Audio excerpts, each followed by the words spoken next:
এই মহল্লার মধ্যে যতগুলো মানুষ মারা যাইত তাদের দাফনের কাফনগুলো চুরি হয়ে যাইত গো নবী। এটা অন্য কেউ চুরি করত না নবী, আমি চুরি করতাম। আমি জঘন্য, আমি এত অপরাধ করেছি।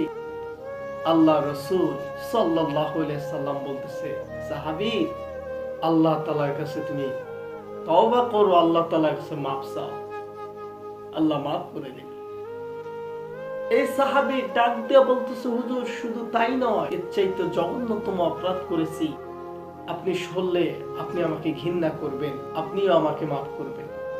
তখন বলতেছে, বলো তো তুমি কি এরকম অপরাধ করেছো? ইয়া রাসূলুল্লাহ, অনেকদিন থেকে মানুষ মারা যায় না, একদিন এক বড় লোকের বেটি মারা গিয়েছে, যুবতী মেয়ে, কন্যা মেয়ে। আমি চলে গেলাম, চলে যাওয়ার পর দেখলাম দাপন কাপন সব হয়ে গেল। আমি দেখলাম, আমি জানাজার মতো শরীক ছিলাম। রাত যখন গভীর হয়ে গেল, ঠিক গভীর রাত্রের বেলা আমি কবরটা খুঁড়তে লাগলাম, কবরটা খনন করতে লাগলাম। কবরটা খনন করতে করতে আমি ভেতরের মধ্যে প্রবেশ করে গেলাম। প্রবেশ করে যাওয়ার পর, ইয়া রাসূলুল্লাহ, ইয়া হাবিবাল্লাহ, দাপন কাপনটা যখন আমি খুলতে যাব, তখন আমাকে কে যেন বলতেছে, যুবক, এরকম সুযোগ আর পাবি না। এই যে একটা যুবতী মেয়ে, মেয়েটাকে একটু দেখ, ভালো করে দেখ। তিনবার বলল। কথাটা বলার পর আমি নিচের দিকে একটু তাকায় দেখলাম, হুজুর, আমার আর মন মানল না। আমি জিনার কাজের মধ্যে লিপ্ত হয়ে গেছি, আমি খারাপ কাজের মধ্যে লিপ্ত হয়ে গেছি। আমি যে জিনার কাজ করলাম, লিপ্ত হয়ে গেলাম।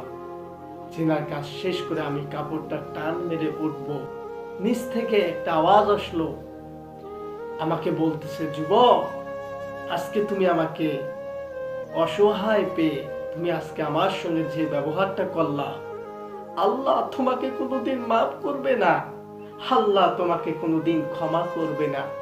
যুবক, আমি আল্লাহর আদালতে আমি মামলা দিলাম, একদিন তোমাকে মরতেই হবে, একদিন তোমাকে এই অন্ধকার কবরের মধ্যে আসতেই হবে, একদিন তুমি আল্লাহর আদালতে হাজিরা দিবে, একদিন তুমি আল্লাহ তাআলার সামনে হাজিরা দিবে, একদিন তুমি আল্লাহ তাআলার সামনে তুমি দাঁড়িয়ে যাবা। আমি আল্লাহর আদালতে মামলা দিলাম। হুজুর, আমি এই কথা শোনার সঙ্গে সঙ্গে আমি কবর থেকে লাফ দিয়ে উঠলাম। ওঠার পর আমার আর ভালো লাগে না।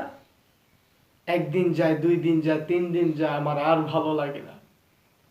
আল্লাহ কি আমাকে মাফ করবে? আল্লাহ তাআলা আমাকে কি ক্ষমা করবে?